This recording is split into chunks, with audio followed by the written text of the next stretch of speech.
love this movie because it is a movie about second chances. It is a movie about never giving up.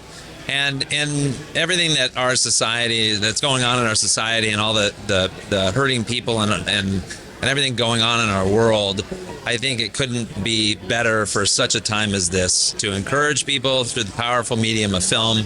And I'm very thankful that Nothing's Impossible does that. And so how do you think that the audience is going to be impacted by this as they're sitting in the theater in whatever way?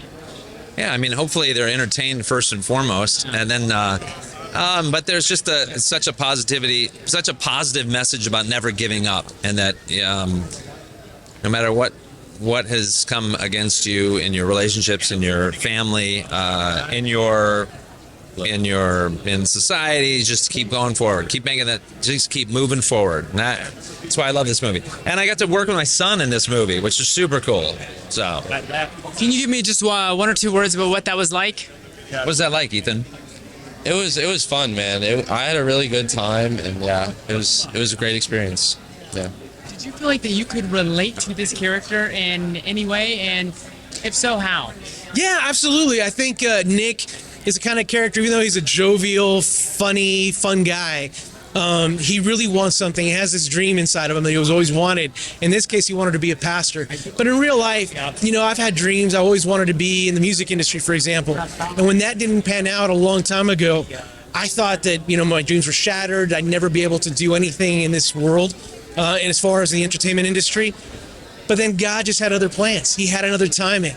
I got married. I had two beautiful girls. I would not have had that if I would have had another avenue in my life. And now I get to not just have that, but then God opened a door for me to do faith-based films. And I love it because I get to take these powerful messages to just the people like me, like hopefully other people that come and watch the movie, they'll experience with their families. Just a good time, laughing, a good time, not having to worry about, what kind of language is used. No, it's wholesome, it's beautiful, and you can sit down and enjoy it. Can I hear one thing that was maybe one of your favorite things about the process of making this film? Well, I got to play a person that I could relate to, and I had a good message because I was the voice of reason in this film, because I know all the characters as they were growing up, so I was able to be kind of a silent observer and then make a pivotal statement that changed the course of the movie. What is one takeaway that you're really excited for audiences to get out of this film? My one takeaway that I hope audiences will take from this film, Nothing's Impossible, is that you can achieve everything you set out to do with belief in yourself, and also belief in being like kindness. It's that in our world right now, just a little bit more kindness will help us a lot. And the takeaway is that if you have kindness and if you have drive, you can achieve anything. That's the one takeaway. Now, the other takeaways is that determination, and that, it's a muscle. Like our mind, we work our muscle of our mind all the time. And if we really believe we can accomplish something, Nothing's Impossible truly does happen. So how do you think, what are some ways that you can work that muscle of determination? Yeah, so working the muscle of your mind is like always having an attitude that things will be fine, always having the attitude of encouraging others, always having the attitude of realizing that there's nothing that we can't accomplish without trying, and that God will help us and kind of shepherd us through everything. That's really important. I just want to know, what was it about this role that drew you to it, got you excited about it? Well, first of all, I love the people making the movie. I already worked with them once on the island of Malta in the Mediterranean a couple of years ago. So I love the director and David. I love Matt Shapira. And it was an opportunity to do a role that's not the villain, but sort of the obstacle to the hero fulfilling his destiny. My role is not an obvious villain. It's like real life, where you see there are people who are very successful and they're very charismatic or personable, but they have agendas, hidden agendas. And so for me, it interested me that it's a complex character.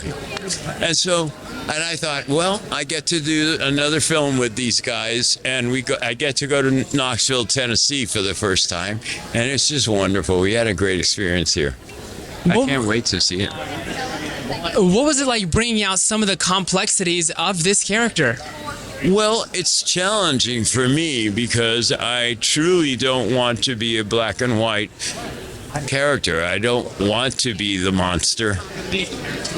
If the role was to be a monster, then I would consider it, because then you're being the monster, and you give it all you got. You bring out all the darkness that you might understand, but it's a role that's not obvious that way. I'm just a guy who runs the team. I'm a general manager. And so for me, it was really cool because all through the beginning of the movie, it's not obvious that I'm going to stand in the way of this man's dream. So that was fun. So obviously there's a lot of work that goes into directing a film, and you need to have a lot of excitement. So what was it about this script that really got you excited? The message. I think in terms of movies, when you make a movie, you have a lot of people that help you. Every department, every actor, all the way from pre-production to production to even the post-production. So if you don't believe in the message, you really shouldn't make the movie. So in the movie, in the process of the movie, it's about a guy that really has to find his path, a second chance. And so for me, if you look back at your life and think of the things that you convey to people through your storytelling, getting a second chance and taking that opportunity and believing in yourself and having friends support that as they grow with you, that's sort of the winner for me. So that's the message of the movie: believing in yourself and having your friends support you as you support them. So how do you feel like the audiences back home are going to be able to relate to and be inspired by that message? It's a great question. I think the audience, when they watch it, they'll appreciate. First off, David White is such a great actor, and he's got that personality that you want to believe in him, right? You want to believe in his goal, his character arc. So you lose yourself to the performance, you lose yourself to the location, Knoxville, which is beautifully shot by my DP, Aton. I think when they watch it, they're going to lose the idea that they're watching a movie, and they're going to relate to their own version of that story. You know, finding love for the second chance, or again, pursuing your dream, maybe against all odds, or in this case, with it being semi-impossible. And then, of course, as you learn through the movie, nothing is impossible. He didn't use you to get to the NBA. He used the NBA to get you. When God is going to do something amazing, He starts with the impossible.